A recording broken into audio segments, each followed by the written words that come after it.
Open Your Eyes is brought to you by the Belize Bank. Our country, your bank.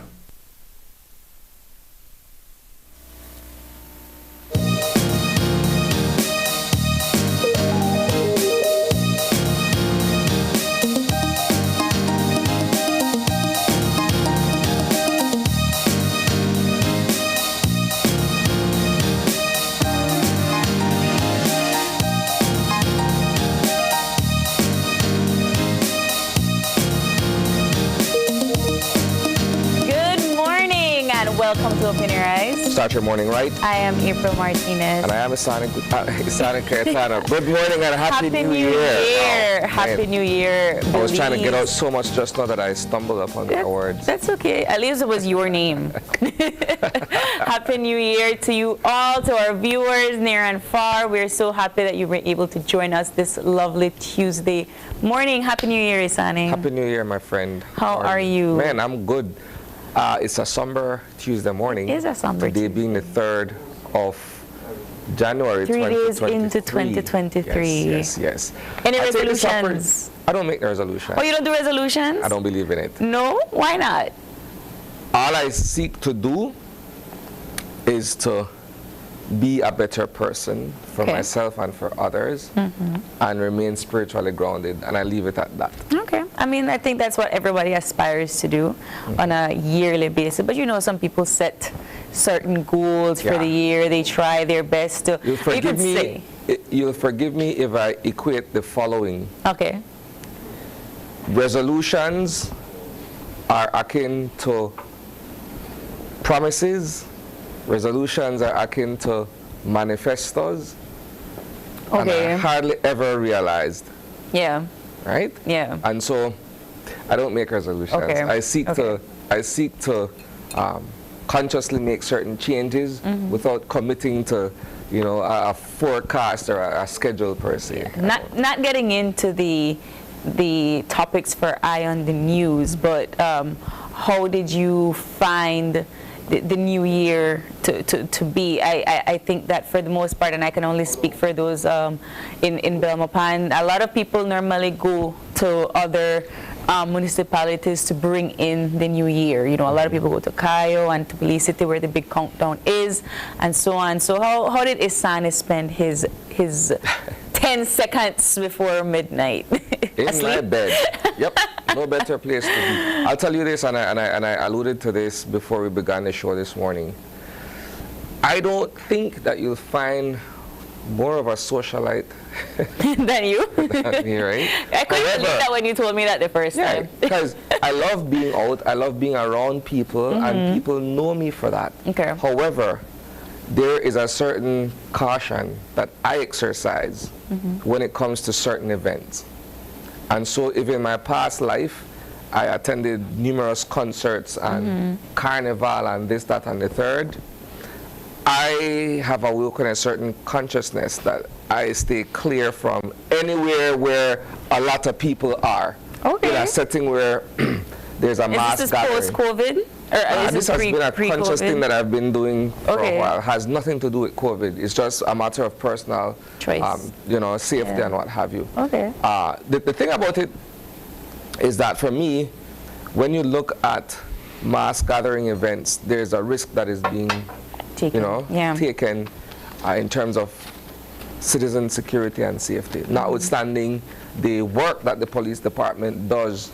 And in many cases, they go above and beyond, but at the same time, you can't really stop certain things from happening, try as you may. Yeah. And so because of that, I have to exercise a certain responsibility for myself and my family. The idea for me is that I need to go home. Right? I need to be able to make it home at the end of the night. Yeah. And so because of that, I'm very, very cautious and guarded where concerts and all of these things are taking place. Yeah. So all of that to say this. You stay home. I was at home in my bed. I mean, for the past, I want to say 4 years, I never made it to midnight. I think this was one of the first times in a long time that I saw the stroke of midnight and then afterwards. But I think that it was a bigger deal this year than other years, particularly because just like Christmas, no restrictions, no regulations. People were out, and like you rightfully said, in large gatherings. There was the big countdown right here in Belize City. Other municipalities, of course, had their own countdowns. Events, parties, concerts. There were so many things happening for this weekend. But wherever you are this new year, wherever it found you, I hope that you were safe. I hope that you were peaceful, and I hope that whatever goal or no resolution that you made for this 2023, that you aspire to be a better person. And with that said, to motivate you some more this morning, we bring you the eye opener for today, taken from dailyom.com, and it goes like this. When in a quandary, the best advice often comes from inside rather than outside. Since we probably know ourselves better than anyone else does, then we may very well be the best person to ask for advice when we are in a quandary. One interesting exercise is to try asking for advice from your past and future selves. There is the younger self that you used to be and the older, more mature self that you will become.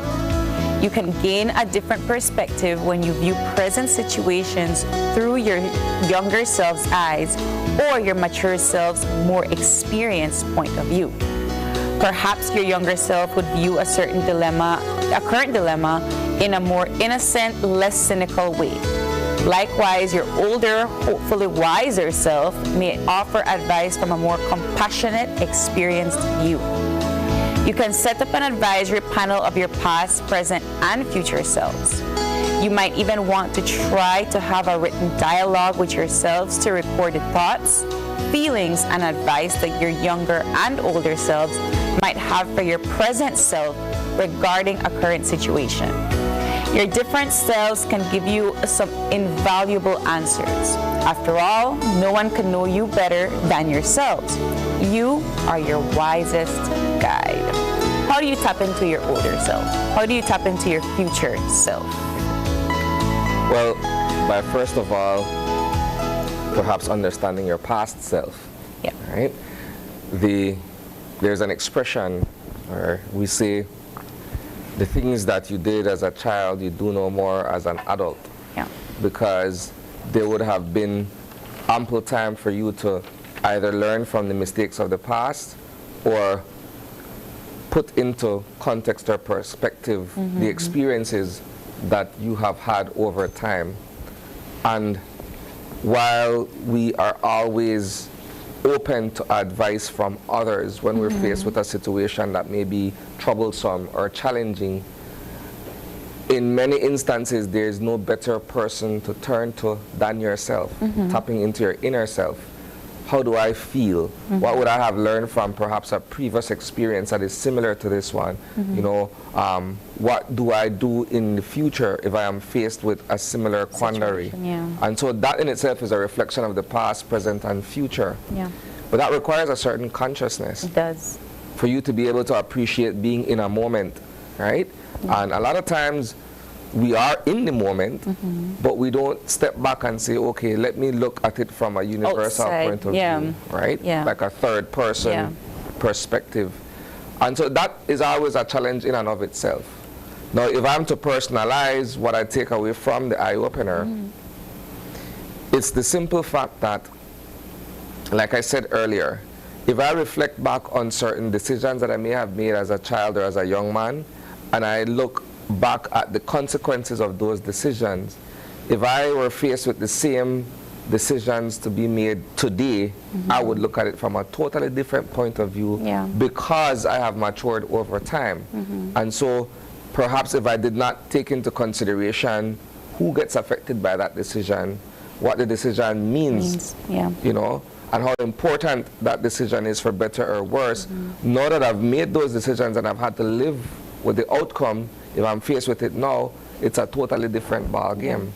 Sometimes you find yourself in a similar situation when you're older, notwithstanding maybe there are different players within the quandary and so forth, but perhaps you could think of a time when I was in this exact moment, but perhaps I made a decision that affected X amount of people. Based on that lesson learned, I can perhaps make a different decision in this life. I don't know. I don't know. When I was reading the eye opener, it said tap into your future self, and I don't know if I am in a point in my life where I can, like you rightfully said, tap into that consciousness to wonder what your future self would think. I'm not sure. Perhaps that should be a New Year's ordeal. I don't know yet. I don't know what I will be in the future. Yeah.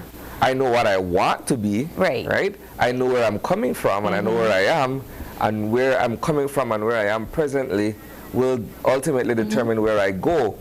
But it's difficult for me to look ahead and say I'll tap into the 2025 me. You know? Yeah. I'm in the now, the 2023 me is in front of you, but it's hard to see all the way down the road in order to be able to look back and make a decision. That's, I mean, like I said, it's a different, take a quantum leap forward. It would be like a third person from the outside looking into your own situation. And sometimes you wouldn't even be objective, right? Because it's you in that situation. So wherever you are, try to see if you can tap into that consciousness, not just to think about who you want to be in the future, but how that future self would handle a situation. How would top-notch boss CEO Isani Cayetano handle a situation in present time? You know, and that remains the question. And that remains the question. But as we move into the weather for this morning, try your best to see where you are and how you can best find advice for your present self. And of course, we have our weather recorded for us for this morning, so let's take a look. Good morning, Belize. An east to southeasterly airflow continues to support generally fair conditions. The 24-hour forecast for Belize and her coastal waters calls for mostly sunny skies today, and high temperatures will range from 86 degrees Fahrenheit along the coast to 89 inland and 78 up in the mountains. Tonight, skies will be partly cloudy to clear, and low temperatures will drop to 76 along the coast, 70 inland and 64 up in the higher elevations. Little to no rainfall is expected. The winds will blow from the east to southeast at 10 to 15 knots, and the sea state will be choppy. A high tide will occur at 8:40 this morning, followed by a low at 10 minutes past 1 in the afternoon. Another high occurs at 7:29 tonight and a low at 3:08 tomorrow morning. The sun will rise at 6:23 today and set at 5:30 p.m. The moon comes up at 2:56 this afternoon and set at 4:30 tomorrow morning. The outlook for Wednesday is for fair weather to prevail with little to no rainfall. Then on Wednesday night, showers will be isolated. In the sargassum forecast, latest satellite imagery continued to show limited to no sargassum mat over our area. Therefore, the chances of sargassum mats landing on our local beaches will remain low during the next few days. And that's your morning forecast that was prepared here at the National Meteorological Service. Thank you so much to Catherine Cumberbatch for that update for today. It's going to be a hot day, so the cold front is officially gone. And as we move on into our show for this morning, we'll get into our Eye on the News.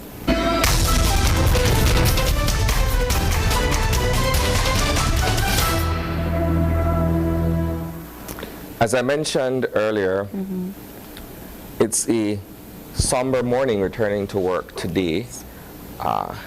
The weekend was bookended by crime and violence. Yes. On Friday, when we left, we were anticipating a festive weekend. Where Belizeans and visitors alike would be out and about in various parts of the country, celebrating what would have been the beginning of a new year. Regrettably, we began our weekend violently. What I will do this morning is deconstruct each of the incidents that took place over the course of the weekend, beginning with the murder of a young visitor, a 23-year-old American national. There she is, in San Pedro on Friday. So, details of this particular incident, April, included the fact that this young lady, celebrating her birthday, celebrating the weekend, and all that would have come along with it for her, attended an event at a nightclub. And while there, it is alleged that an individual, or at least two individuals, approached the establishment armed with an assault rifle and opened fire indiscriminately. Yeah. Now, this, in a sense, harkens back to what took place in Hopkins earlier in last year, where club goers and patrons come under armed assault by persons who decide to wantonly fire into a crowd. It is unfortunate that the young woman lost her life in this particular incident. It's undoubtedly a black eye for tourism in Belize, considering where it happened and the circumstances under which it happened. We know that the young lady was not the intended target of this attack. However, she became collateral damage because of where she was and the time she was there. Yeah. So I know that in the wake of this deadly attack, the United States Embassy in Belize has issued a statement. We also know that the Commissioner of Police flew out to San Pedro on Saturday to be able to get an idea of what transpired. Now, in the wake of that particular incident as well, two brothers were taken into police custody pending investigation of this deadly attack. And subsequently, one of those individuals recorded a video statement that has been in circulation.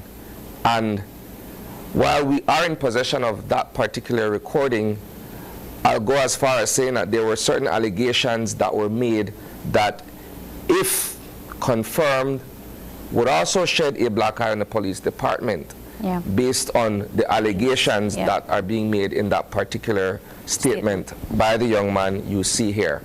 So certainly those questions will be put forward to the head of the police department, who himself has been criticized based on his social media presence and all the other things he has been doing in his personal life that some people have taken, have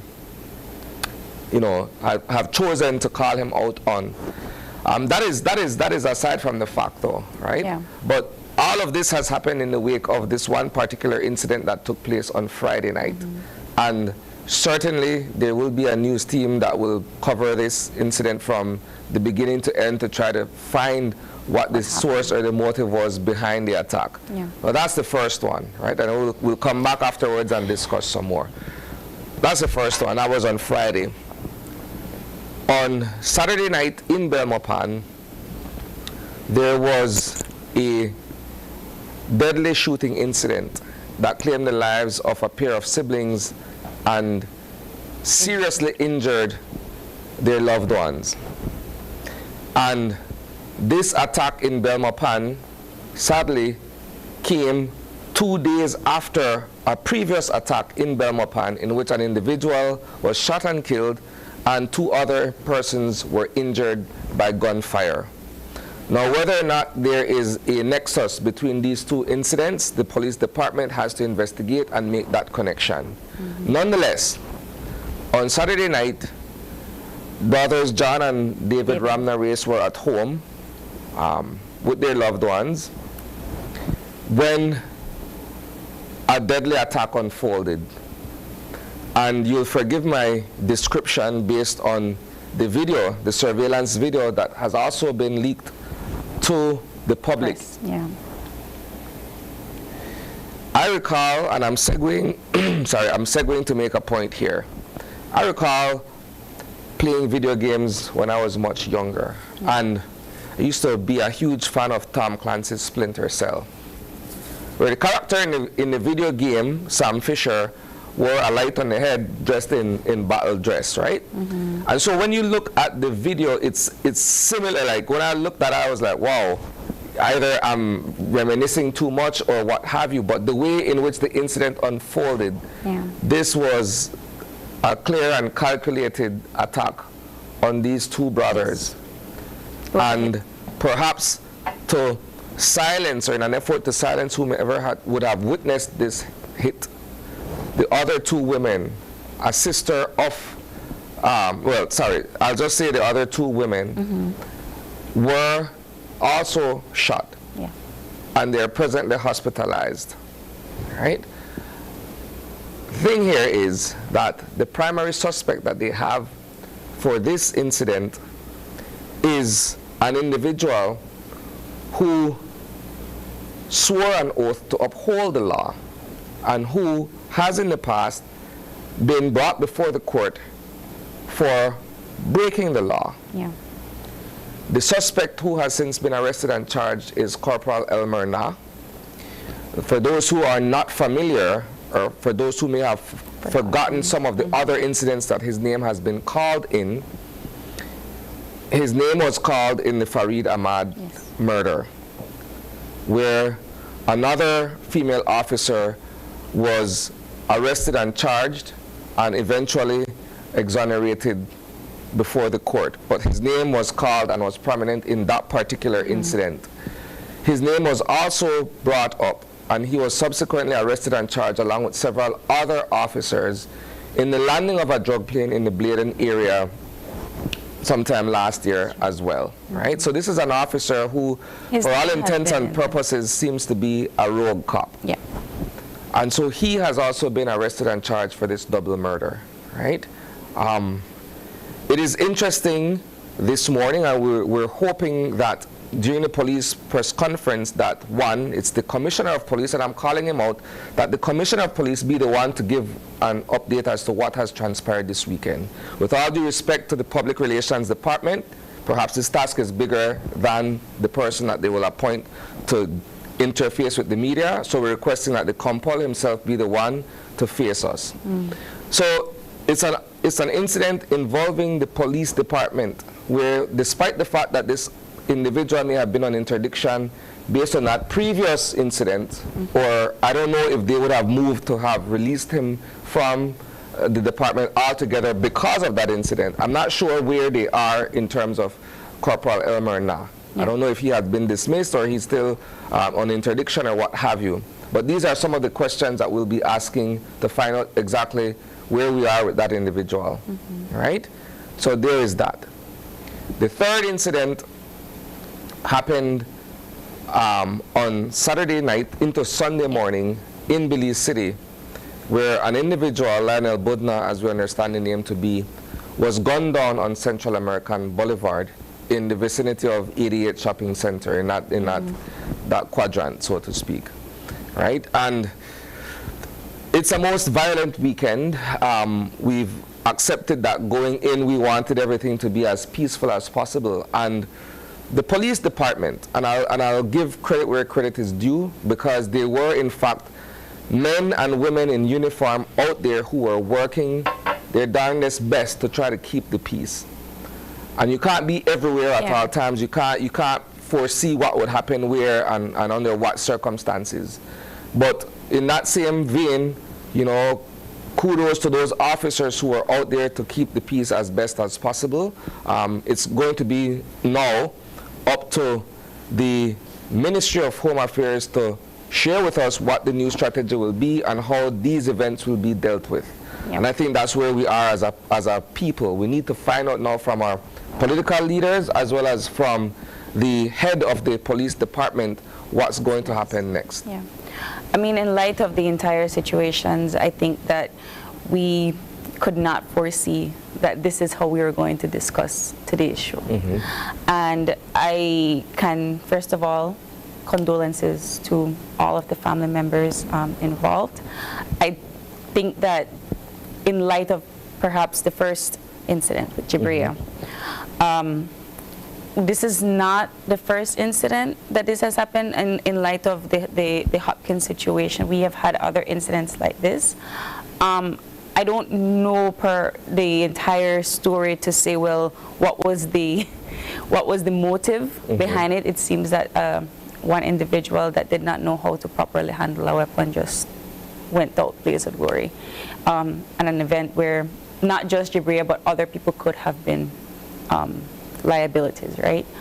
I say that to say that we need more gun control. I know that it's something that is cliche, but we do, and I believe that on Friday, Dwayne Moody did a segment on the type of guns that we have and the type of ammunitions that we have in the country and how we're trying to track them and so forth. We do need more of that, because I'm pretty sure that this is not a licensed firearm, right? Go ahead. And so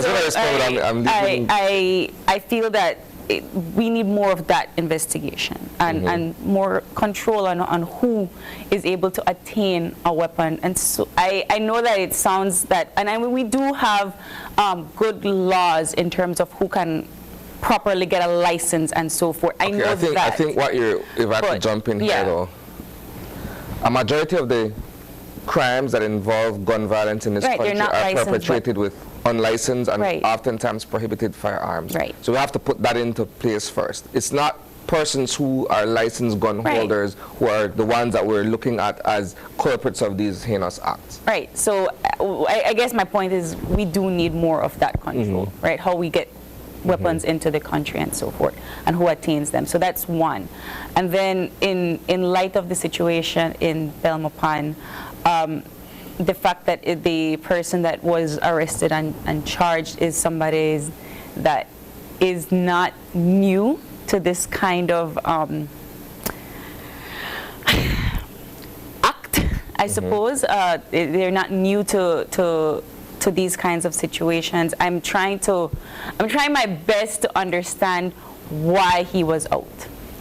That is my, and I know that I'm always called out for these situations. Oh, well, you have to make sure that you give them a fair trial, you have to do this, you have to do that, they're innocent until proven guilty and so forth. But well, why he was out perhaps is fairly easily answered, right? Bail was given based on the fact that he was charged for his alleged involvement with the landing of the drug plane, and so bail was successfully given, and he met the conditions of the bail, perhaps, and that's the reason why he was out. Yeah. Now, if he is indeed the person who pulled the trigger in this instance, then the question would be on whose behalf was he acting on? You know, what were the instructions given to him, or what is the motive for him to carry out this deadly attack? Those become subsequent questions to ask. Right, and for me, it kind of, we always talk about the police department or those in authority it's a very difficult line to walk. It's a very difficult situation to discuss, because this particular incident will create another stain on the department. That's I'm sorry, that's no, you know, that's not a question or anything like that. We will talk about it more. But just if I could interject again, we first need to ascertain whether or not Na was still a member of the police department, as I mentioned, or he had been relieved of duty, right? So we need to be able to first ascertain that, and then we can proceed from there. Just to qualify what we're saying.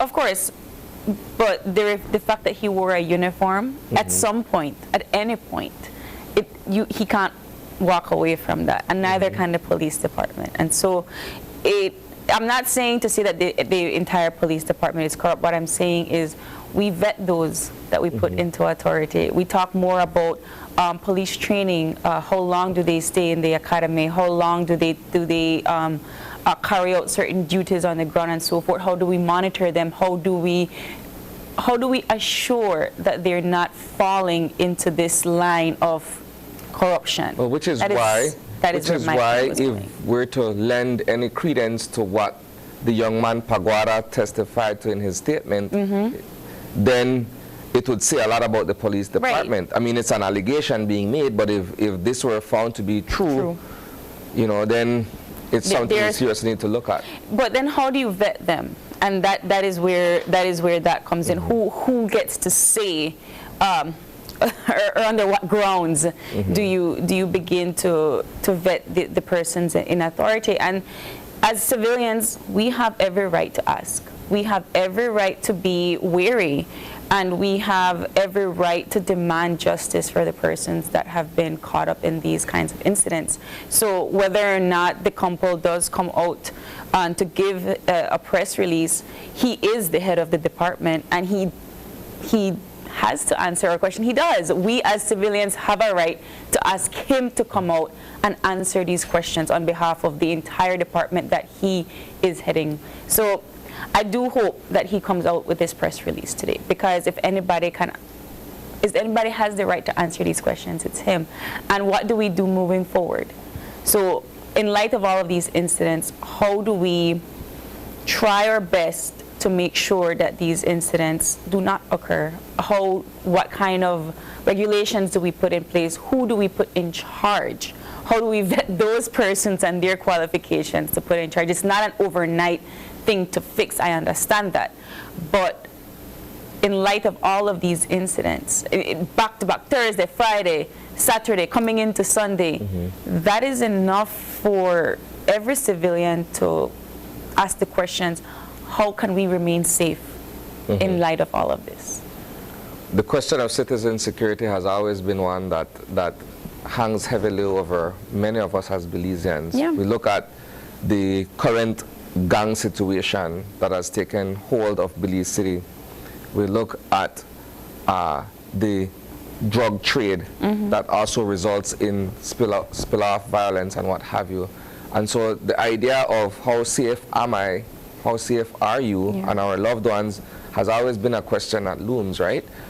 So these are the discussions that we need to have going forward. Nonetheless, though, these are the stories that are going to be making the evening newscast today. There's a lot to be covered. It was an extended weekend, so there was a lot that we were able to cover, both good and bad, that we'll be sharing with you at the start of our new year, our first newscast for 2023. Unfortunately, it's marred by coverage of crime and violence, but we're living in violent times, and we have to accept the fact that, you know, this is where we are. At 6 o'clock this evening, you'll be able to catch our newscast on Channel 5. You'll be able to catch our content as well being streamed on Facebook and YouTube. That does it for the Eye on the News.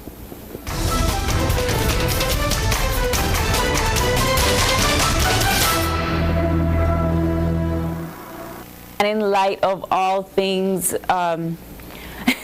news related, this is of course sugar season. And we are going to be having with us the Minister of Agriculture, Food Security and Enterprise, Jose Abelardo Mai, to join us this morning to talk about the 2023 sugar crop. Our second segment this morning, we'll be finding out about easy ways to ship to Belize using a particular company whose representatives, I'm not going to call a name, but whose representatives are going to be with us in our second discussion to discuss shipping to Belize. Awesome. So in light of all of these and more, of course, we're going to take a short break, and we'll be right back with our first segment. Stay tuned.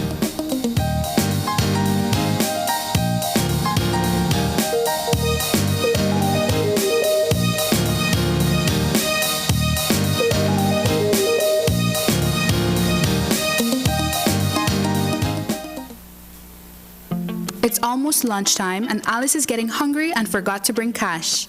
She remembers that eCash now has a geolocation feature in which she can easily view the eCash merchants near her, especially restaurants. Her co-workers also ask her to order food for them. Chicken chow mein, please, and a Coke. The merchant sends her the payment link. She taps confirm, and within a few minutes, her food is delivered. Alice then views her transaction history and taps on the transaction recently made. Then taps the split the bill button, where she selects the unevenly option and moves the bar to the desired amount per person. The request is then sent to her friends. Her colleagues accept the request and are ready to enjoy their meals. Geolocation and splitting the bill via eCash make Alice's life a whole lot easier.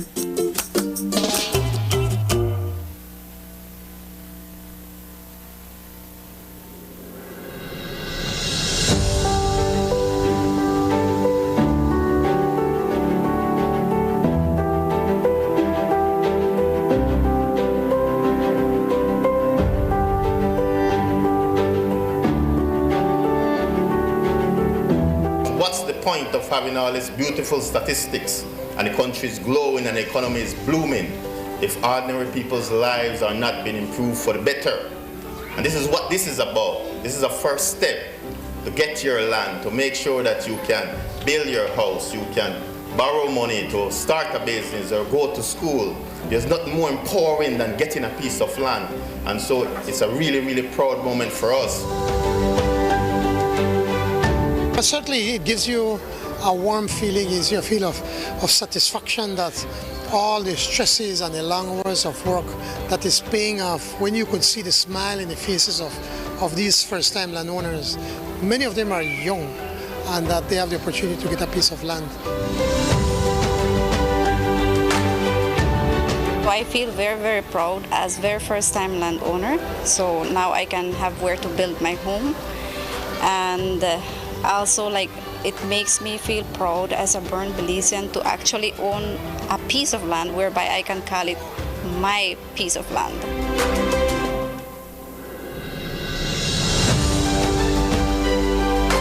I'm very privileged to have been given this piece of land, and I'm very thankful.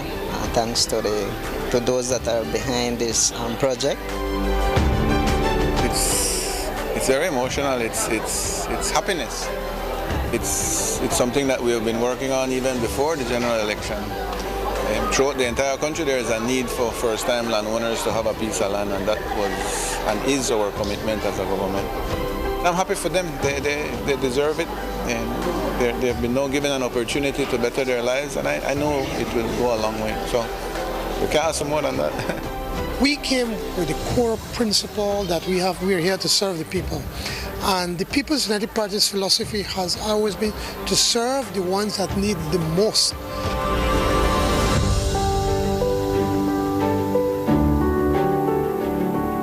It's a wonderful feeling. I wish I could find the right words to describe it, but it gives you the sense of satisfaction. It gives you the sense that you're accomplishing something.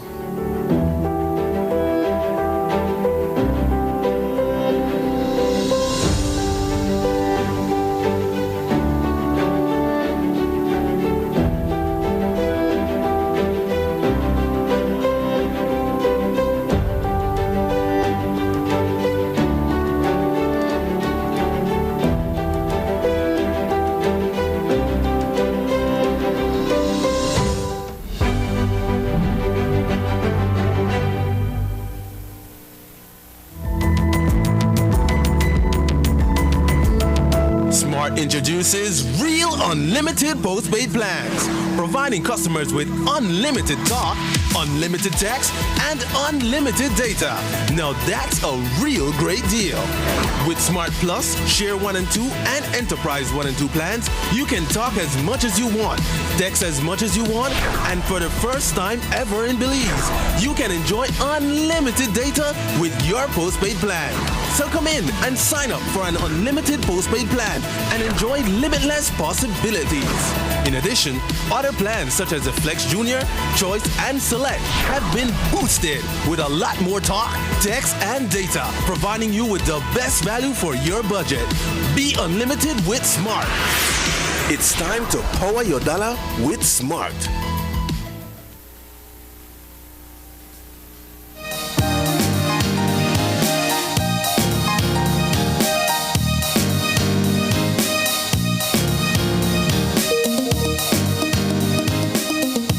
And welcome back. We have been joined on set this morning by the Minister of Agriculture, Food Security and Enterprise, none other than Jose Abelardo Mai. Good morning, Minister. Hi, good morning. Good morning to you, and Happy New Year. Happy New Year to you too, my brother. How did you bring it in? Cool at the farm. Well, I was at a wedding, a family friend of mine, and the following day I went to the farm and stayed there. Yeah. You're a farmer at heart. Yes. I had my first coffee for 2023 on my farm. Brilliant, brilliant. Okay. So there's a lot that we want to be able to discuss with you this morning, all things agriculture related, right? And I think perhaps one of the most important conversations being held as we speak elsewhere is the idea of the sugar crop. We know that an interim agreement is in place between the sugarcane farmers and the miller. It's only for 1 year, during which time it is expected that the government will revisit existing legislations and tweak and fine-tune to be able to facilitate perhaps a broader understanding among the stakeholders in the industry. Let's start there. Well, first I would thank God for this new year and for the farmers of this country. What was a big challenge for us at the Ministry of Agriculture was the start of the crop. We know how difficult it is, the situation between the farmers and the miller. Nevertheless, I'm grateful that we now have started the crop on the 27th. The milling began 1 day after. But we are well off on our way now. Weather has improved and the sugarcane is being delivered to the mill. But there are a number of things that have to happen in that 1 year. And one of them is that we must have a long-term agreement. We have kicked the can down the road for 2 times. We cannot continue like that. Sugar industries across the world have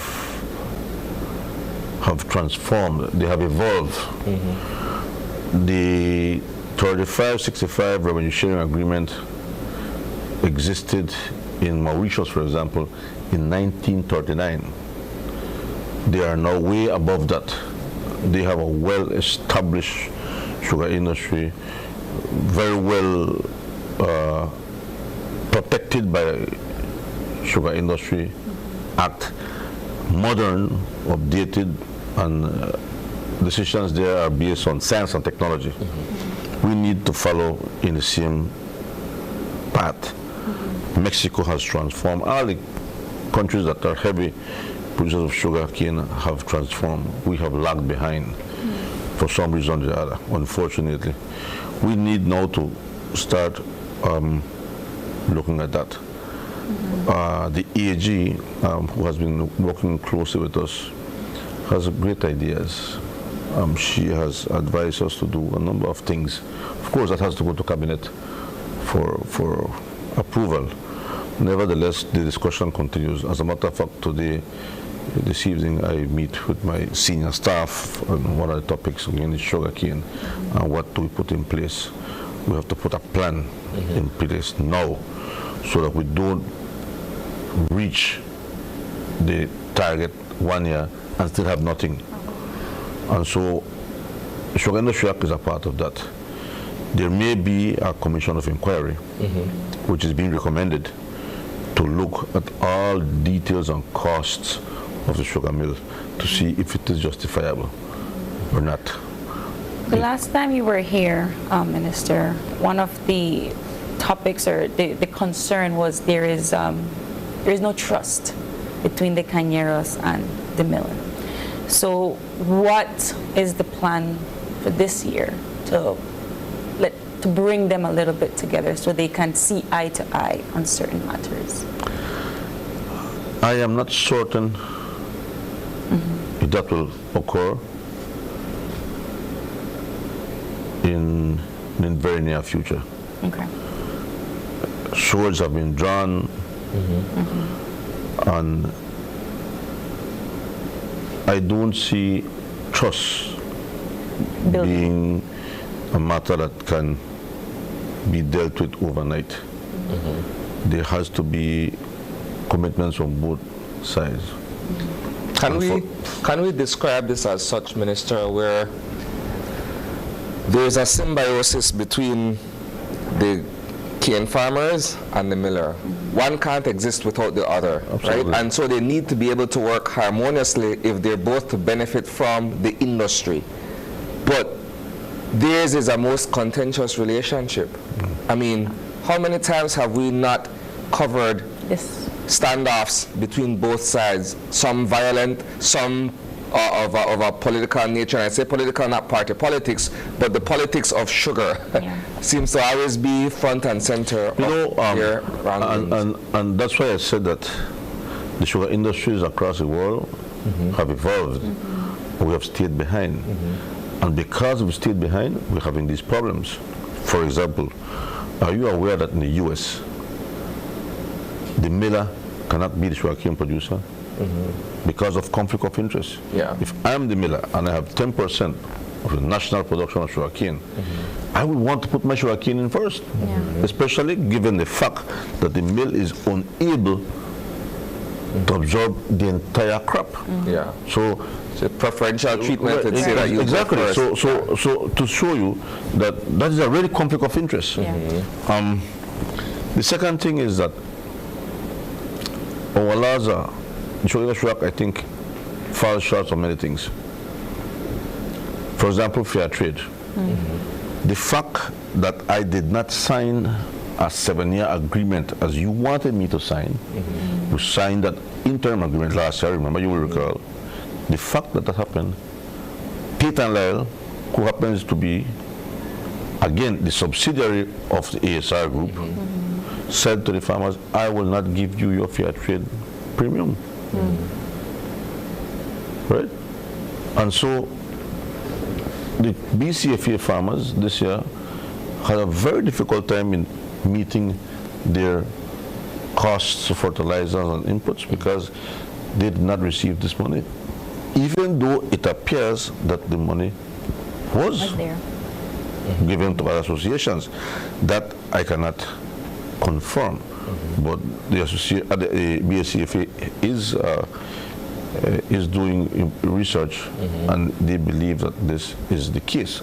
Again, I have to see the evidence of it. But in other countries, that fair trade is regulated by law, where it says that if the country receives that fair trade, right, it goes to the associations. You cannot hold it back. A 1-year agreement and a 5-year agreement and a 7-year agreement are all agreements. And so the farmers, in my view, ought to have received those fair trade funds. It did not happen, and so that's a serious point of discontent between the BSCFA and BSI ASR. So again, I tell you that the laws are very important. The fact that ASR is challenging the Sugar Industry Act, I think 9 sections of the Act. They don't want to be in a harvesting group.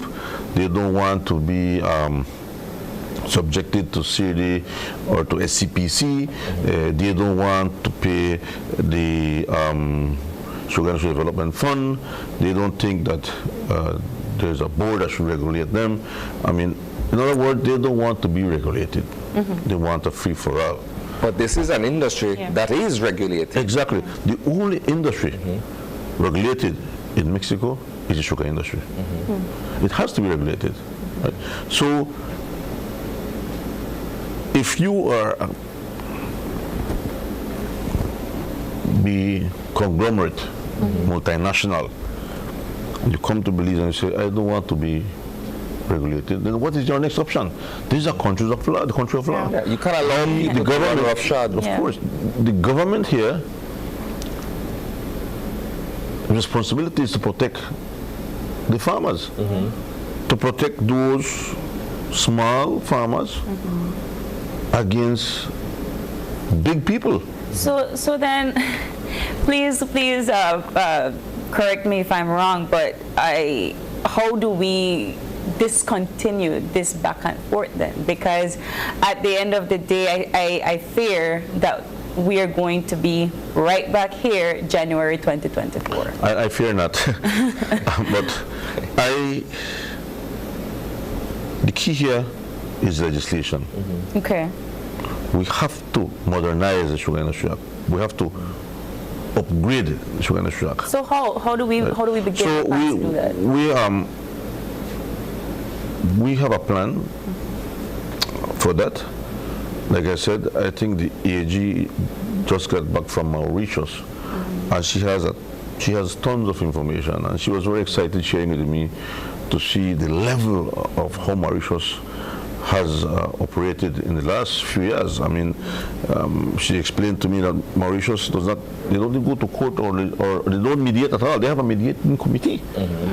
Sugar Industry have a mediating committee, but they don't have to mediate because everything, if you have an inquiry, or if you have something that you're not pleased with, you're not satisfied with, they bring in science and technology, measurements, empirical measurements, and that's it. This is it. For example, we have seen the cost of converting raw sugar to plantation white or to direct consumption sugar. We've seen the cost of other companies in other countries, right? Was probably between $25 and $30, $25 and $40. But here, the farmers are charged $160. So there's a way to find out what is the real cost. And it can be done if the law allows it to be done. Okay. But I can't go to ASR and say, listen, I want to check this right now. I'll bring in a sugar technologist to see how much it costs. It's not supported by the law. Yeah. And ASR can say, no, but I don't want to. You can't come to my mill. You create this in my mill. Leave. Yeah. Yeah. So again, the important thing here is that we must make the law now. Can I ask, when was the last update on this, on the Sugar Act? I think 2011 there was a there was a amendment to the law. But it did not reflect these particular changes no, that are absolutely necessary. not. Absolutely not. No, Okay, no. so now when we go back in, this is what we're... But I mean, imagine 9 sections of the law is being challenged right now by the SR. So imagine we put all these things in place. How is it that the different sugar companies in Mauritius have not taken the Mauritius government to court to say that these laws are unconstitutional? How is it? What is it in there? And they have a similar type of law like what you have in Belize. And so I and that is why I have to put a lot of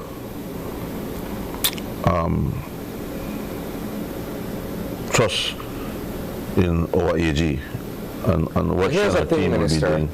Here's the thing, and you are now the sitting Minister of Agriculture, but this reflects back to a time where perhaps there wasn't the interest or political will to make certain legal changes. I say that because sugar is one of the biggest industries in the agro-productive sector in this country. So I would want to think that it is incumbent upon the government of Belize and whoever sits as the Minister of Agriculture to ensure that these laws are up to date as it concerns this particular revenue stream. Yeah, let me tell you. There was a draft done in 2009. The draft was done by a group, a task force led by ICA. It was, I think, Dr. Boudram. That was shelved in 2009. It was shelved. It was drafted and shelved. Shelved because nobody wanted to bail the cat. Right? I knew that draft was there. So when I came in as minister, we took it off the shelf, dusted it up, formed a committee, and started to work on it. Send it copies to the different stakeholders. The BSI responded and said, listen, you only give me such time for this, I need more time. Fine, take more time. Take more time. Following days, wrote to us again and said, listen, I have no intention to be regulated. Santander said their concerns. The association sent their concerns. At the end of the day, when we submitted it, I said, this is rubbish. This will not see the light of day because it violates the constitutional rights of people. It was thrown out the window completely.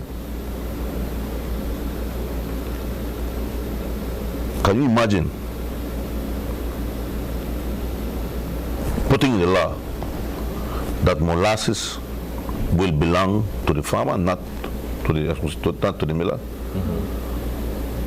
But you believe that the commercial agreements between the farmers and the millers in Mauritius is regulated by law? It's not an agreement between the miller and the farmer. It is by law. It is overseen by law. The percentage is by law.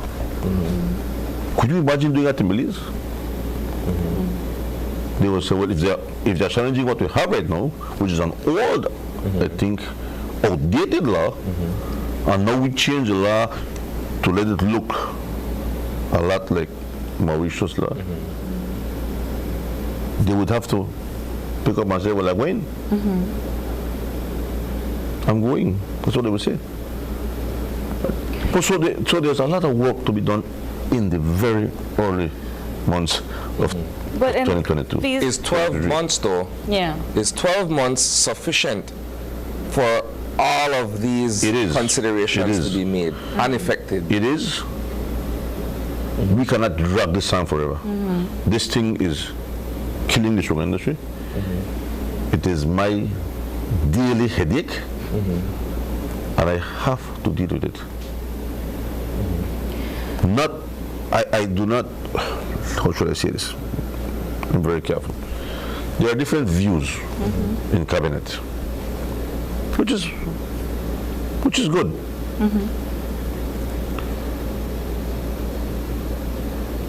And I hope that when the drafts are presented, when all the stakeholders have seen the draft and agreement, that we can get it approved. Yeah. But you know that there's always people with different views. Yeah. I have my views, I have my principles, and I want to live by that. And I hope that we can get this done in 1 year. If I can get it done in 1 year, I don't think that I want to be the person leading the industry at that point, because then I would have failed. I don't want to be a failure. Right. But so I need to get this done. Pardon my ignorance, Minister, but how do we have these companies that are in Belize that pretty much run part of our economy that do not want to abide by certain regulations? How do we have that system still running in our country? I'll be very blunt. If you want to operate in my country, if you want to be the main stakeholder in my country, where 5,000 farmers and their families depend on the industry, and you do not want to be regulated, then I will have to ask you to leave. Simple as that. Leave. You cannot go to your own country, America, and be the miller and be the farmer at the same time. But you in this country are the miller and the farmer. You, in one corner of the ring, the boxing ring, there is a big conglomerate, 10% of your national production, with $500,000 in fuel subsidy because of the cane that they have, with tax exemptions, even up to environmental tax. On the next corner, you have the little man with the fuel subsidies too. No tax exemptions. The little man. And this little man is paying this big giant 65% cost. The little small one is paying 65% of the cost. something is horribly wrong with this picture. Yes. And if you can't see that, it's because you don't want to see it, because even the blind man can see that. So that has to change. It has to. But why is it enduring? We've accepted the fact that it has to change. We're flagging it as something that is of serious concern to the sector. Why is it enduring? I think that the only way it will change is for the Commission of Inquiry to be appointed by government to win. Because the big man is saying, you have to continue paying 65%. I know I change that. And if you don't continue to pay 65% on my cars, I will not sign an agreement with you. So the farmer is saying, but your 65% cost is too high. And that keeps going up every year. So the only thing that will satisfy both is the Commission of Inquiry and establish what the costs are. Okay.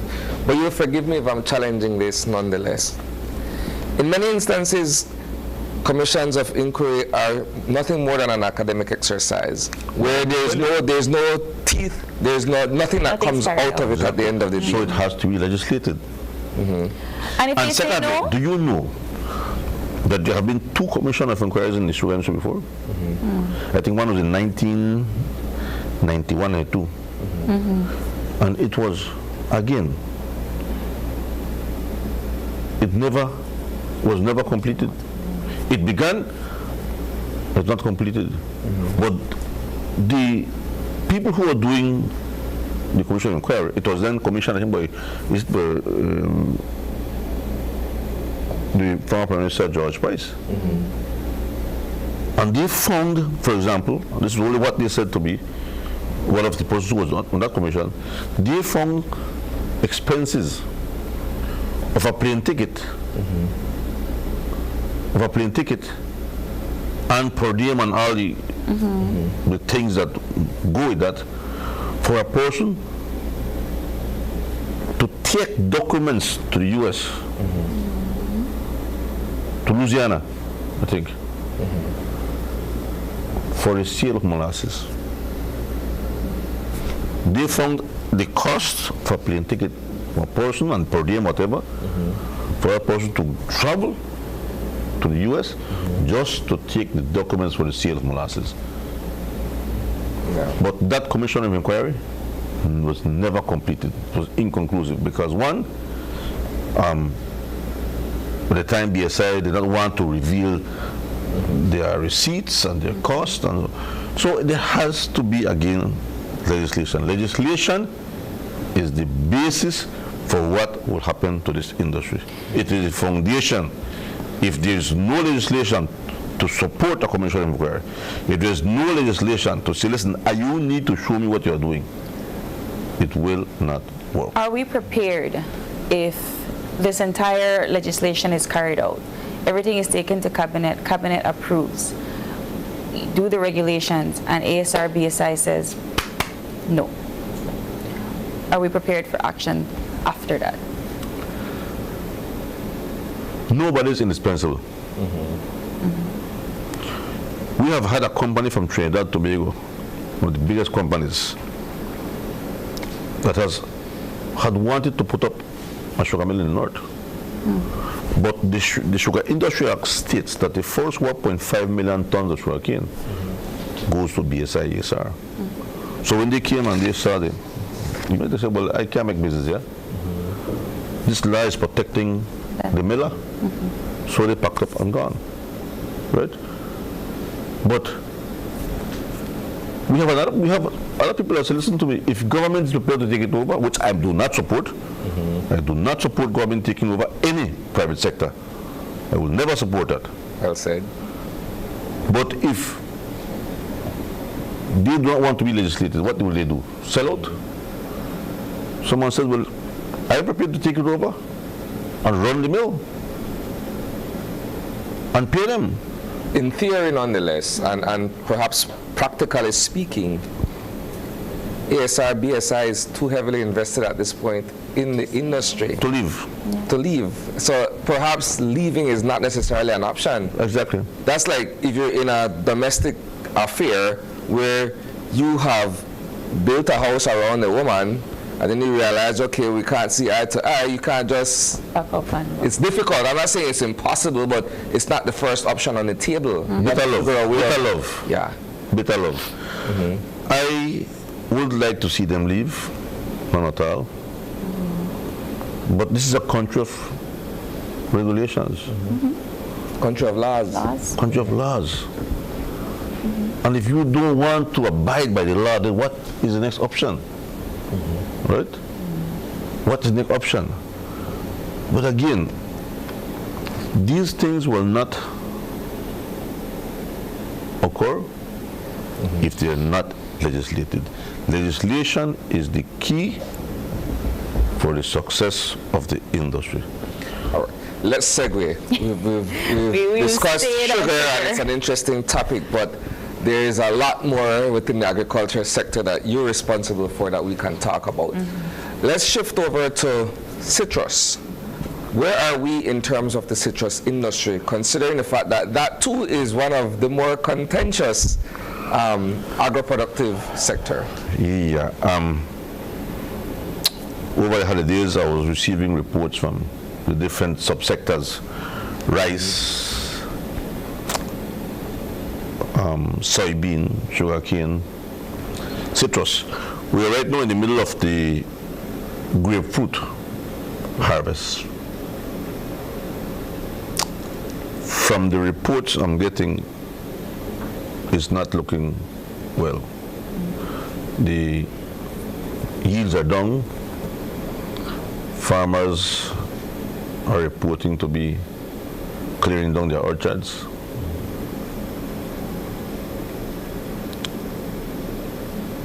It appears that the farmers are not satisfied with the price being paid. The price being paid by the company now is $14 box of citrus, of orange, and $14 for grapefruit. Grapefruit began in early as October, November, December. We're in the middle of it right now, of grapefruit.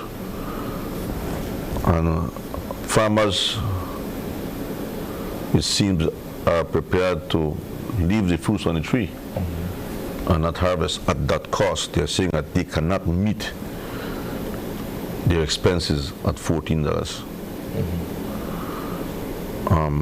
That is this price predicated upon? Right. Well, the price is based on the world market. The world price has gone up,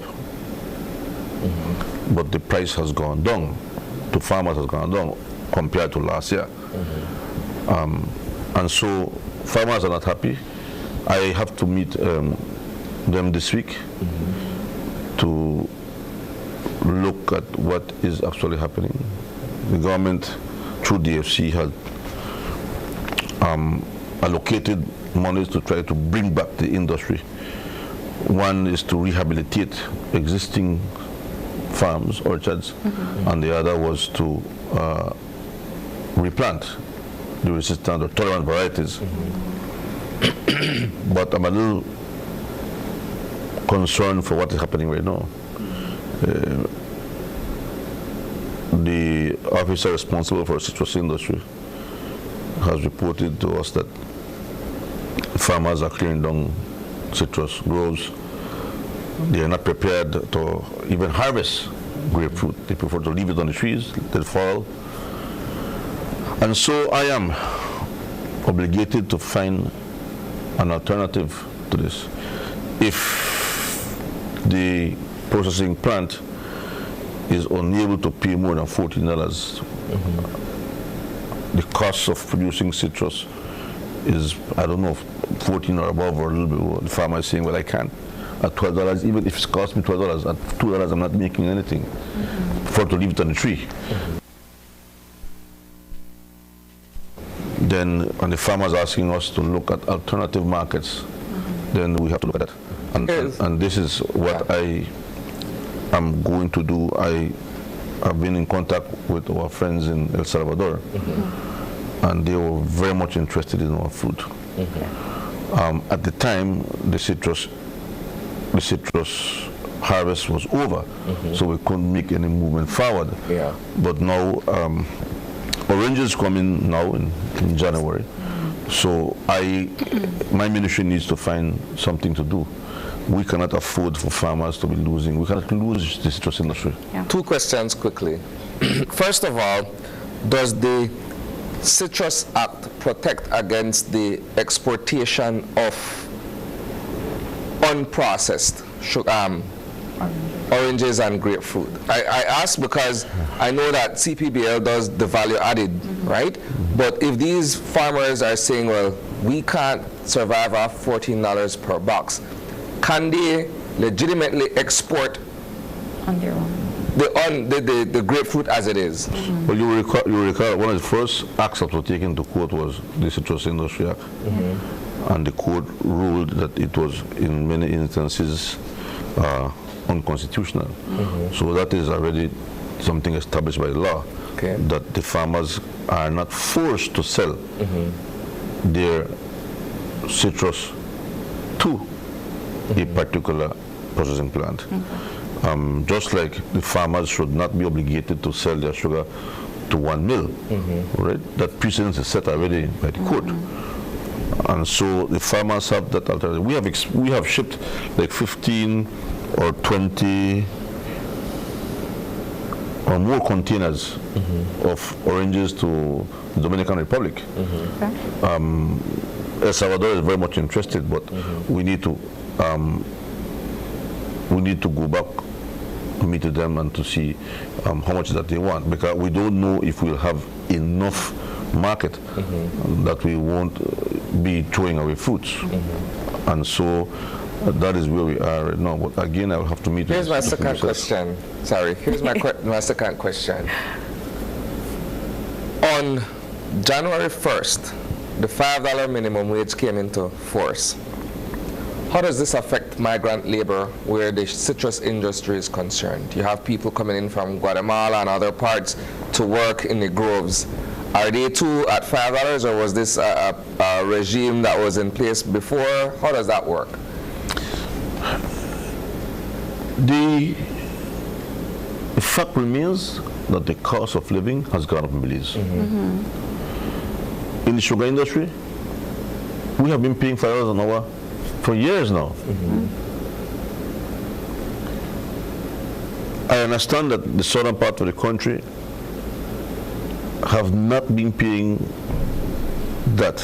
I don't know if it's citrus or the banana industry guys.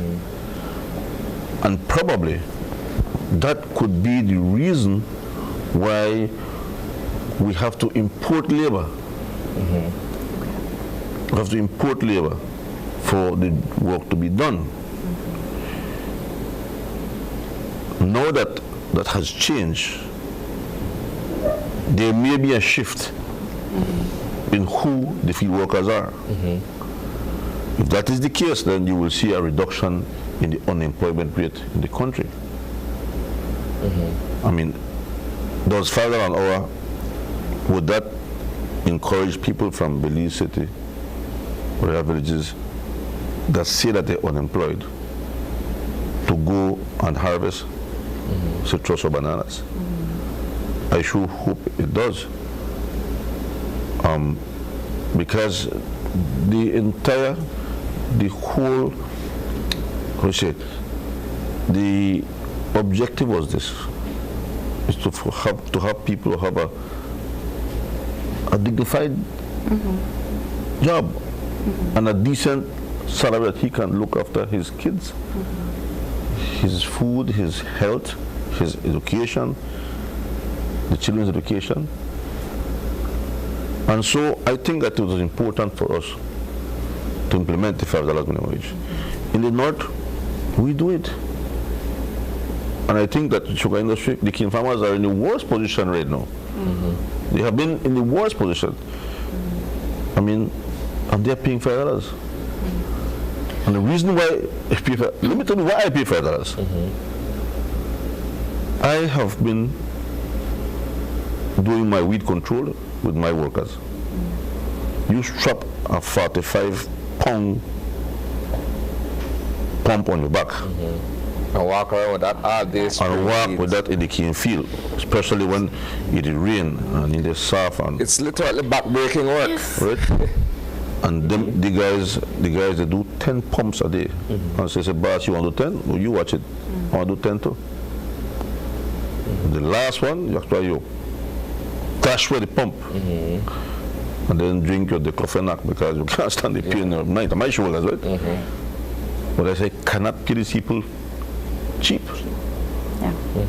You cannot pay them cheap because this is hard work. But that's why Isani was asking about the migrant labor, because most of the time people bring in migrant workers because they can't pay them for cheap. So in light of that, and this is my final question because we're completely out of time, how does this then, I guess, contribute or affect your process in moving forward with trading with our Central American brethren? Sorry, I didn't. So I know that you're trying to trade with El Salvador, Guatemala, Mexico, and Honduras, and so forth. How does now perhaps this particular increase of minimum wage affect maybe importing migrant workers, and how does it affect trading with our Central America? I don't think it will. I think you can, if I'm paying you a decent salary, you can demand certain things of you. I want to believe that you'll be more efficient. Because I mean, sometimes you pay workers and you get only a portion of the job done, right? So you have to be efficient. If I'm paying you more, I demand more of you. Your lunch break won't be an hour and 10 minutes, it'll be an hour, right? And so I think that it will allow the owners of farms and the managers to be more efficient, right? And in doing so, I don't think that will affect mostly the cost of products, right? So I think that we still have an edge to compete, and we have, to be honest, price and quality. The price will be a little elevated, but the quality of our product is of the best, right? So I believe that. In moving forward for 2023. On a positive note. Yes. So far we talk about the negative. On a positive note, we are going to have a good year with soybean. Okay. In the past, we've been importing soybean up to $25 million worth. This year, we have 28,000 acres of soybean and 38 million pounds. This is 1 year that we will not have to be importing soybean meal or concentrate to feed our animals. And we have right now soybean oil, which is going to be refined and which will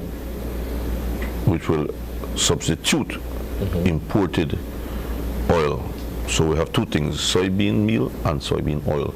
So we are on a road to success in that particular commodity, on a positive side. Any other final words before we wrap up? I want to first thank the productive sector, the farmers of this country, those who work the land, for their hard work that they did in 2022. We have huge challenges ahead, but with the grace of God and hard work, we will definitely do well. Awesome. Minister Mai, thank you so much for coming in.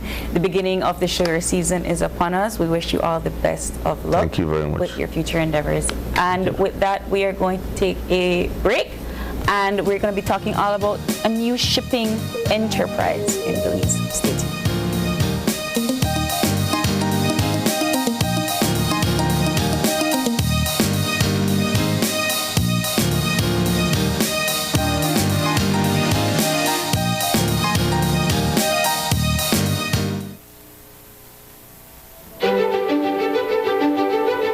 Technology is ubiquitous, and it's transforming how, when, and where we work. Fulltech Systems is placing award-winning devices in the hands of information workers, allowing them to work without compromise in a world without wires, to innovate, create, and to maximize productivity anytime, anywhere. satisfying the needs of the desk-centric remote and field worker and every other worker in between. We are providing the industry's best devices to businesses going through the process of digital transformation. Partner with us today to provide the solutions that will allow your employees to work effectively and efficiently to enhance your customers' experience.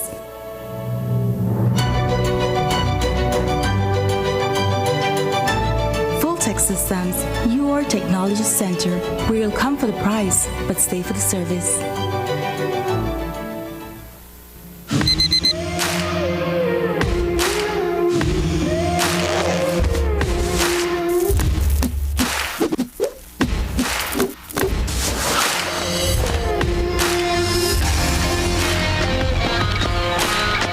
Today we're here shopping at B-Mart.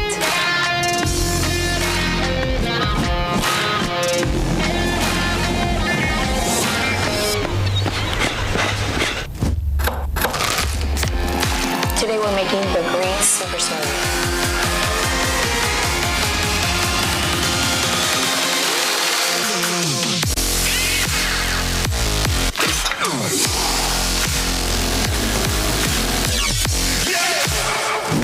Let's master it.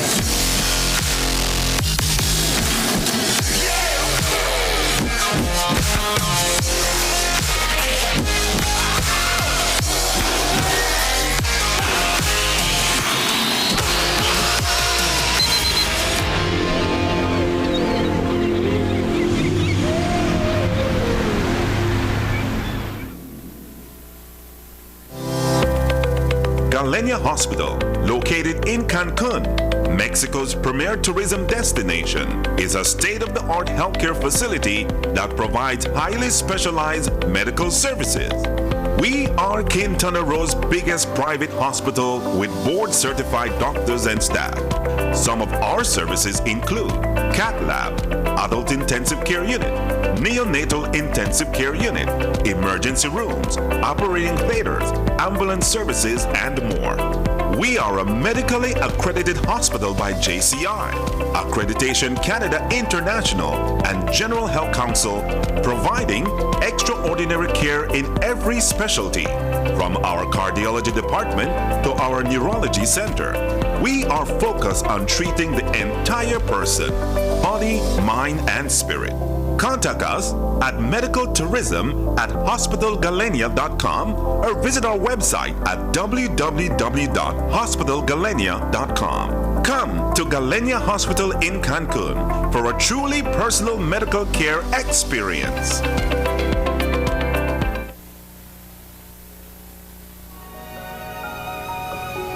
What did you mean earlier about climate change, Mom? Well, when I was your age, I remember beautiful coral reefs and healthy beaches. The summers weren't as hot as they are right now, and the rainy season meant that it only rained when it was supposed to. And then what happened? The weather just started to change, and storms got worse. Coral reefs started to die because the ocean was getting too warm, and crops started to die because there was not much rain. You know, we realized as adults that we were doing something that was causing this. What were you all doing? The same thing we're doing now. Not using clean, renewable energy, chopping down too many trees, and even polluting the air with gases, such as the gases emitted from our cars when we drive around. We need some help before it's too late, Mom. We can't let it get worse. What can I do? We can raise our voices. With 35 million dreams, aspirations, and futures at risk in CARI Forum, we need your voice in our story against climate change. Acknowledge, commit, act. This message is brought to you by the Caribbean Community Climate Change Center under the Intra-ACP Global Climate Change Alliance Plus program and is funded by the European Union.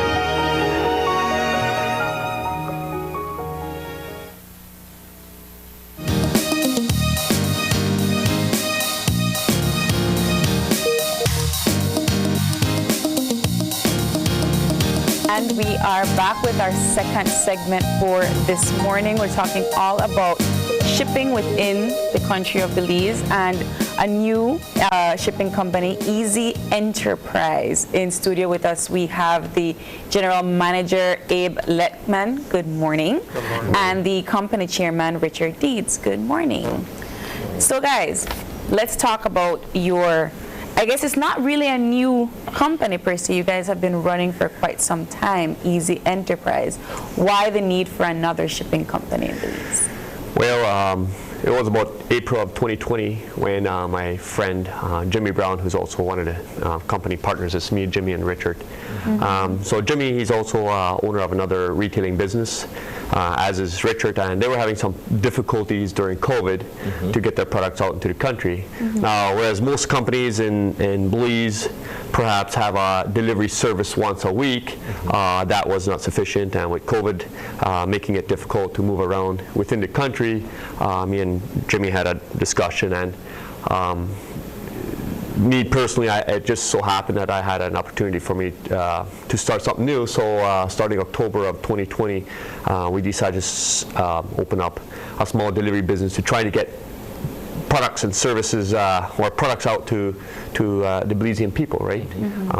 Since COVID restricted them from moving around, right? And so that's why the company was started and established, and since then we've grown into a countrywide delivery service, going to every part of the country. Right now, we're daily in Corzao, Benque, all the way south as far as Bay Vista and into PG 3 times a week. Oh, wow. What has that expansion process been like in terms of going from a startup to creating a countrywide network for deliveries? Well, I think me as a businessman, we're familiar with starting a new business, and it comes with a lot of difficulties, right? And so we're 2 years and 2 months in, and we've experienced many growing pains, but we now have a fleet of 5 little delivery trucks and 3 little vans, and we're doing countrywide delivery services. So yes, it has been a tough start, but we have came a long ways. And one of the biggest challenges with getting the business started is to have the general population be aware of the services that we render. Yes. Right. And so how do we reach the people out in all the different parts of the country and make them realize that there's a delivery service available for them to use where they're at. And so that has definitely been one of our greatest challenges, and hence we're over here trying to get a presence. And that's why I was going to ask, how do you compete with other shipping agencies? Because we, for example, BPMS is delivery service. Yeah, delivery services. Sorry, is well established. So how do you all compete with those? Well, we have.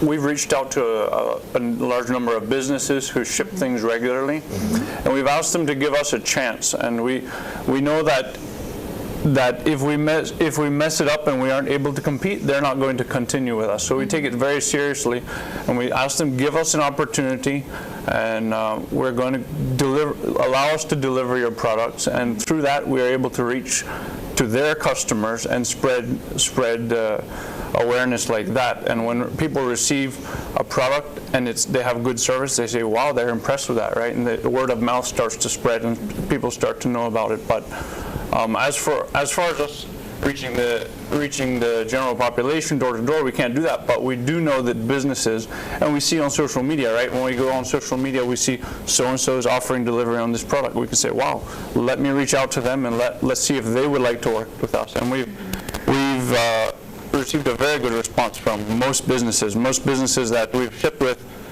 are very happy to work with us, and they find out that the service is very good. But at the same time, it's a lot of responsibility on our part to be able to deliver the service. We can't offer something that we can't deliver, and being able to offer people want the service fast. They want it cheap. They want it dependable, timely, dependable, and efficient. And if you're a business, if you're delivering products for a business, they'll give you one shot. And if you screw it up, you probably won't get another chance. So we take it very seriously. We quickly realize we can't offer this service with just a couple of vehicles. We have to expand. We have to have a lot of vehicles. We have to have daily runs because that's what people are used to, right? So we have daily runs going across the country and making sure that people get their product on time and it's an affordable, good service. So you guys started out of Spanish Lookout, right? Nice. And very quickly you realized, okay, let's take this thing across the country. Yes. In Belize City, you're on the Northern Highway, correct? Correct. Give us an idea of where your locations are, perhaps by district, so that people could be familiar with where to find you. All right. So here in Belize City, we have an agent out by Belize Tire Depot. We have partnered with another small business called Wolf Auto. Everybody should check them out. They do glass and other small body works. And so they're an excellent company to work with, and they're our agent here in Belize City.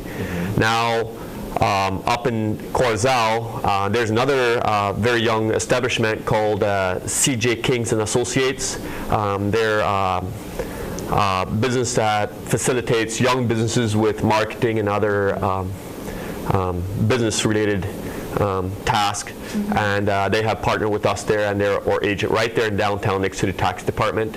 And then we have partnered with Reimer's Feed Mill.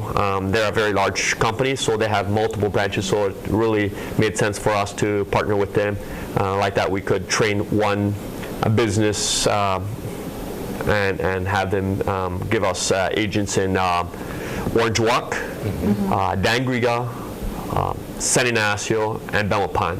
And then our headquarters is in Spanish Gulf, and then we're looking to start going south into Independence and PG perhaps in the near future.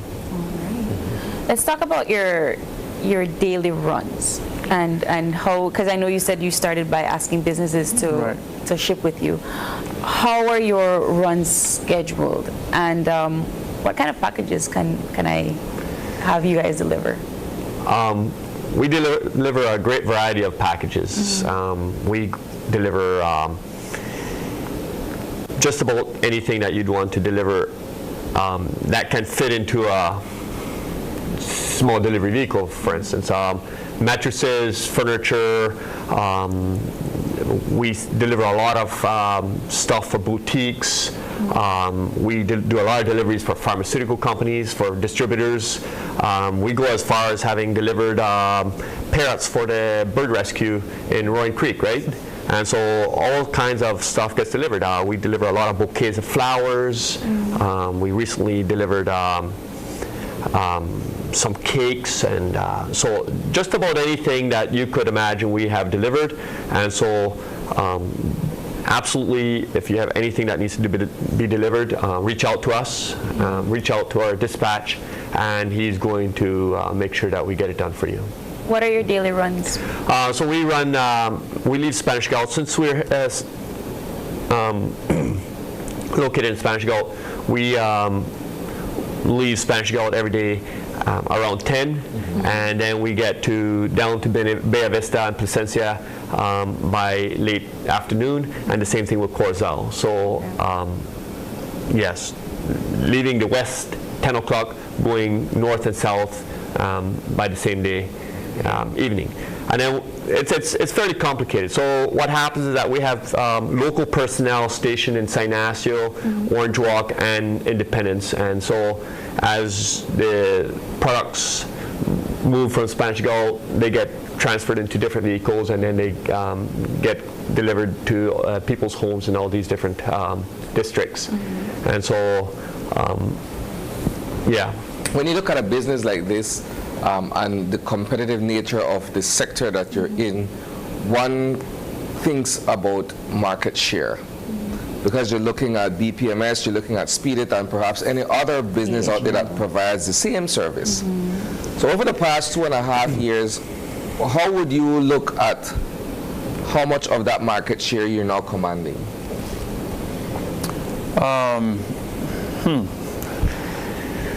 it's difficult to know. How can we really know, right? But all we know is that we have been able to get some businesses who have not been doing delivery service before because they didn't know that there was such a thing, that now they are starting to offer it. So I don't know how many of them are coming over from the competition and how many of them are offering a new service. All we do know is that many of them are very happy with it, and they tell others who hear about it, and they want to try out the service as well. And as he was saying with our runs, the vehicles start out in different locations, they meet, they exchange packages, and they go. But it's very complicated. Every time that we have a new growth in the business, say one truck or one driver can only deliver so much in one day, right? So if we have a huge growth all of a sudden, I mean, we want growth, not to say that we don't want growth, but if we were to take on a huge task, how could we handle it? And that would very negatively affect our service, right? So as much as we want growth, we want to do it in a sustainable way that we can also offer people a good service, that when we can show up on time and not have to tell you, we got so busy today, we just weren't able to get it done. Tomorrow morning we're going to get it, and that would cause people to lose faith in us. So we have to at the same time have a good balance of it and make sure that we can offer something and grow at a pace that's sustainable. And again, not to say that we don't want to grow. We're capable of growing, adding more vehicles, adding more staff, whatever we have to do, but we just want to be very careful that we do it. In terms of how customers know that their package is ready or that your package made it, is there a system that you all have in place for that? It's a great question. Absolutely. Yes, we do. Go ahead, Ian. Absolutely. So that's a part of our operation that is key to giving a good customer service. So pretty much what has happened is that we have decided to create a centralized dispatch system, which is very important for people to be able to reach our personnel and make sure that there's follow-up. Okay. So that when something does go wrong, that they know who to reach and who is going to answer your questions should something have gone wrong. And then we do have a very interactive dispatch platform that we use, where the dispatcher will place every task, and upon placing the task in there and assigning it to a driver, the system automatically informs the sender and the receiver that the task has been created by easy, and even from who the delivery is coming, right? So, and once the package is in transit, upon reaching your town or becoming getting close to being delivered, it goes into transit mode, which then will inform the customer that now the package is on its way to its location with a live tracking link on it. So you can actually track the truck, and it gives you an ETA as to when the package will be delivered to you. And so it allows you to prepare to receive the package in the event that you're, imagine you're cooking, right? 3 minutes from now the package should arrive. So you know that you're gonna have to step out for a second, right? And also once the package has been delivered, the receiver and the sender, they both will receive a notification stating that the package has been delivered successfully, with a link with the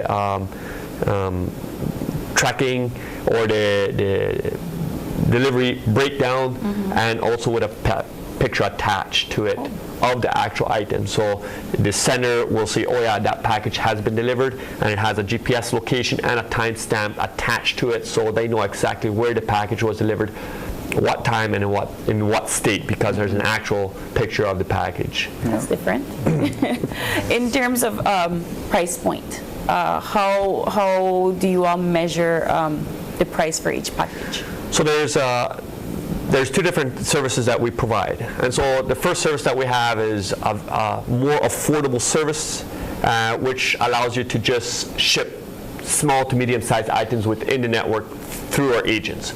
And that's very, very affordable. For $9, you can send a small package anywhere within the agent-to-agent or office-to-office service. And the medium size is $20 per package. So very affordable. And then as far as the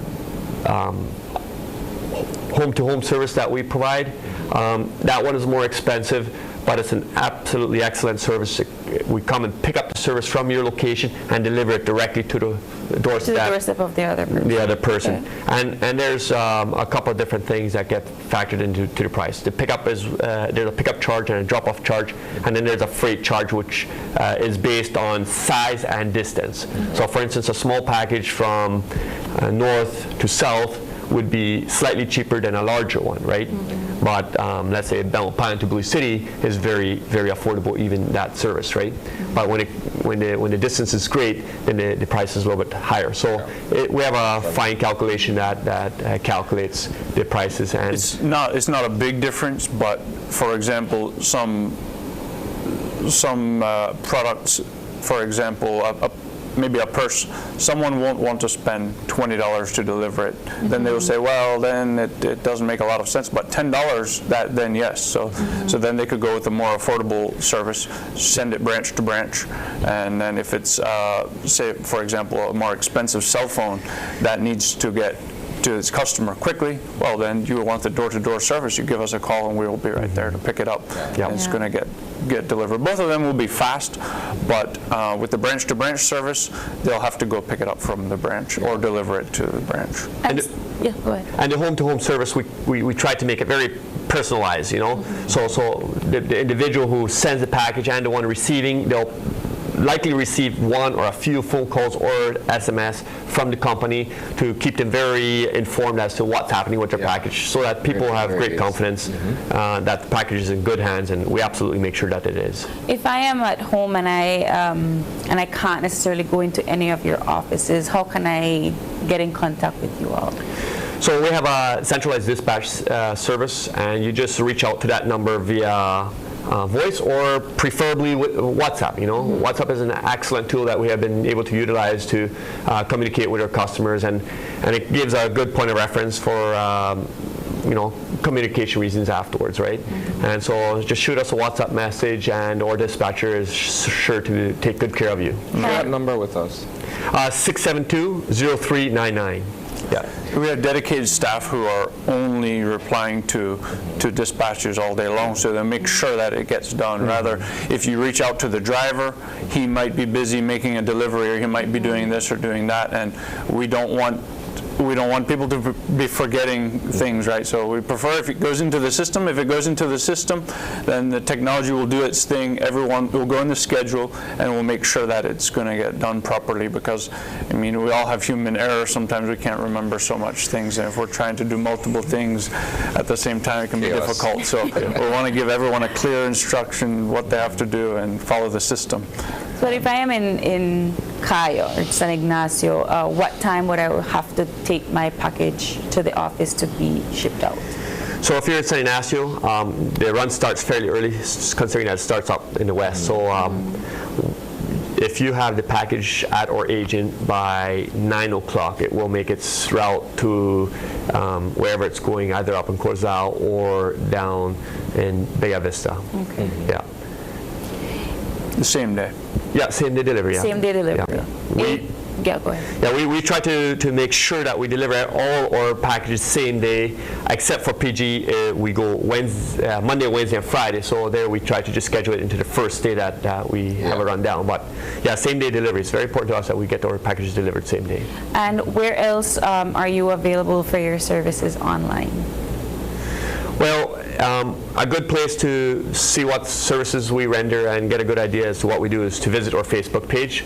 We have a very interactive Facebook page. We have people on Facebook responding to messages and everything else. So you can be sure to get a response on Facebook as well. So Facebook, WhatsApp, or is there a website? We are working on creating a website that is more user-friendly. At this time, we find that using social media platforms are the ideal location to reach out to our customers and to communicate with them in an effective way. So we've been utilizing WhatsApp and Facebook to do that for us. And when you say daily runs, you mean Monday to Monday? Business days. Yes. We don't run the weekends. Okay. Yeah, So most businesses, they're open during the weekend, and during the weekends, I won't say that it won't someday come to that. It may someday come to that, but it doesn't make a lot of sense to be delivering things when it's a small load, right? If you're driving cross country, you need to have a good portion of things to deliver, and on the weekends it could be very slow. It's very slow, so we don't offer any weekend deliveries at the time. But what the branches are open on Saturday at least. So if you send something to a branch and you don't get to pick it up Friday, then you can come in Saturday and pick it up. Yeah. What happens to a package that's not delivered? That's not picked up?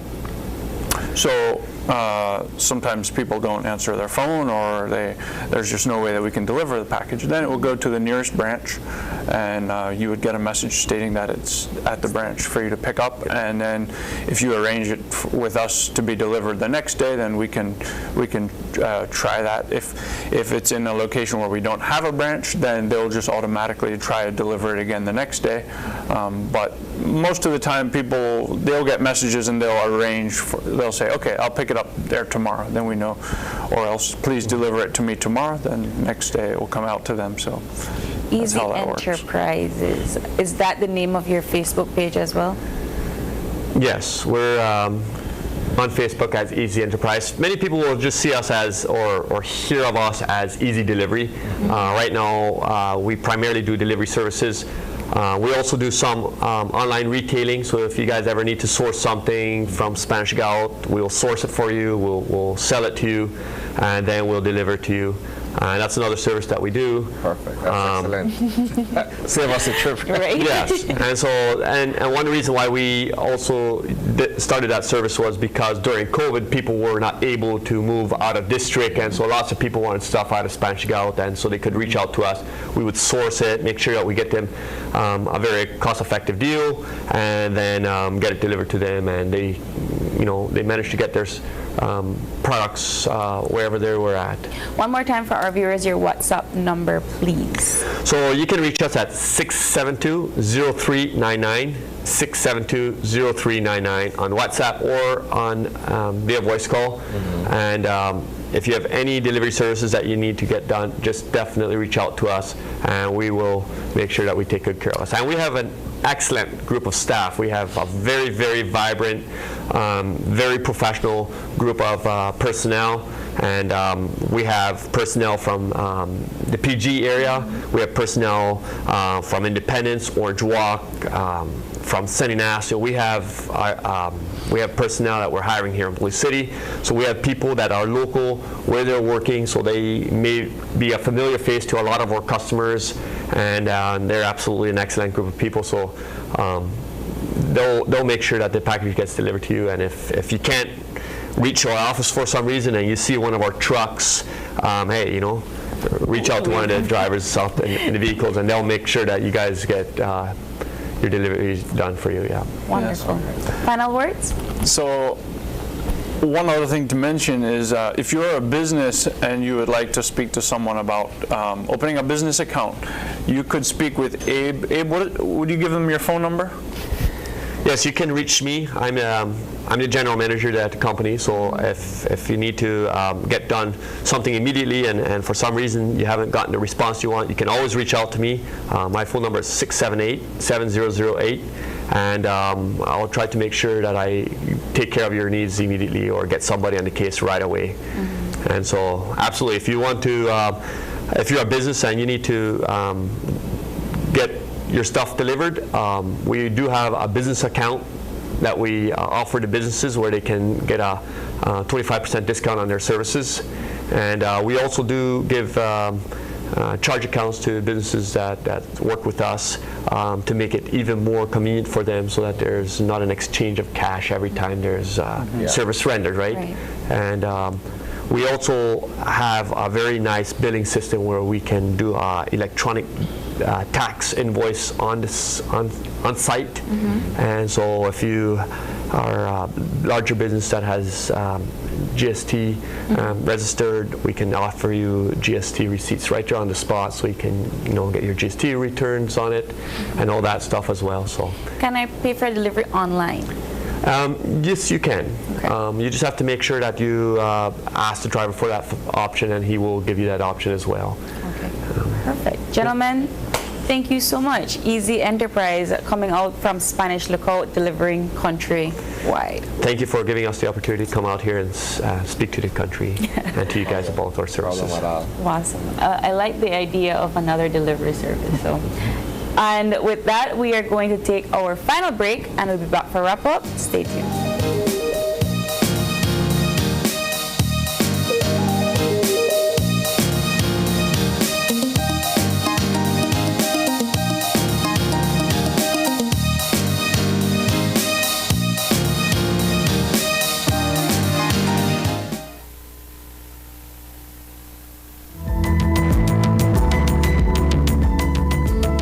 Smart introduces Real Unlimited Postpaid Plans, providing customers with unlimited talk, unlimited text, and unlimited data. Now that's a real great deal. With Smart Plus, Share 1 and 2, and Enterprise 1 and 2 plans, you can talk as much as you want, text as much as you want, and for the first time ever in Belize, you can enjoy unlimited data with your postpaid plan. So come in and sign up for an unlimited postpaid plan and enjoy limitless possibilities. In addition, other plans such as the Flex Junior, Choice, and Select have been boosted with a lot more talk, text, and data, providing you with the best value for your budget. Be unlimited with Smart. It's time to power your dollar with Smart. Your life just got a lot less complicated with Belize Bank Contactless MasterCard Debit Card. Introducing our Standard Debit and MasterCard Platinum Debit Cards. Now you can make purchases anywhere MasterCard is accepted with one tap, pay and go. Your contactless card never has to leave your hands, especially in these times. And your card is embedded with multiple layers of security. Platinum card holders get to enjoy extra benefits like price protection, purchase protection, trip inconvenience, and luggage protection, just to name a few. Start enjoying a cashless lifestyle today with the Belize Bank.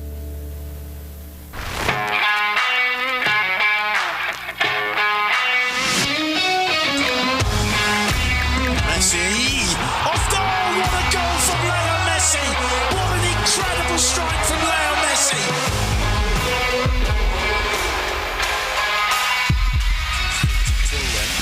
Neymar and Messi standing over this. Messi. Off goal! What a goal from Leo Great entertainment stays with you, and we bring you great entertainment. Next Gen, the ultimate digital experience.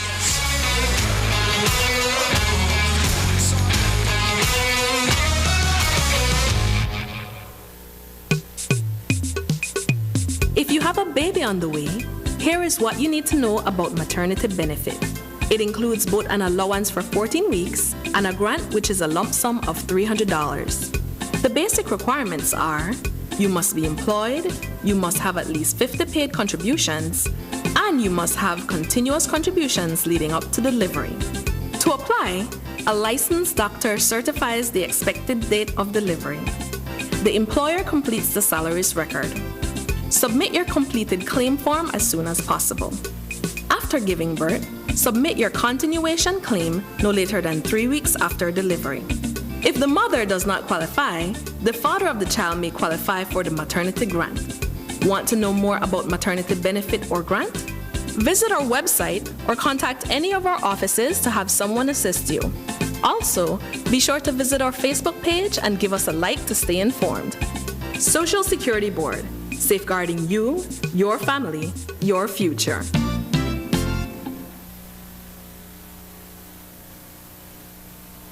Are you looking for low-cost television advertising? Have we got a deal for you? Advertise on Channel 5's Daily Classifieds.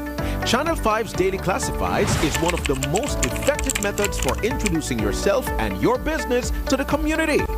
Use our Daily Classifieds to recruit employees, promote specials, promote your products or services, promote a business opportunity, increase traffic to your website, and advertise items you have for sale.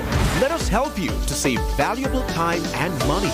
Call us today at 280-0013 or visit us at our offices on Coney Drive to discuss how we can help your business grow affordably. Channel 5 Daily Classifieds. Advertise today.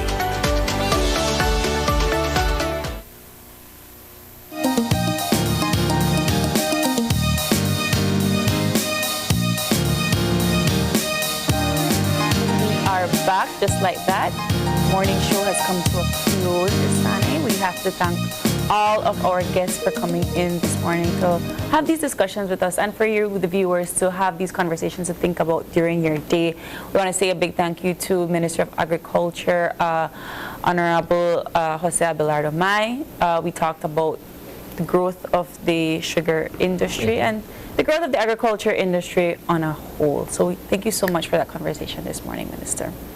And of course, we'd like to say thank you to Easy Enterprise for dropping by to share with you guys, our viewers, the services that they offer across the country of Belize by way of Spanish Lookout. Awesome. And thank you to your viewers, because without you, we would not be here every day for you to have these conversations and more. If you have a comment or a question, you can always drop a line right here at oye@channel5belize.com. Or you can catch our live stream on Facebook at Open Your Eyes BZ and our highlights on Instagram at OYE Belize. We'll see you again tomorrow when you open your eyes to start your morning right. Be sure to keep your eyes, your minds, and your hearts open. Have a blessed, have a safe day. Goodbye, Belize.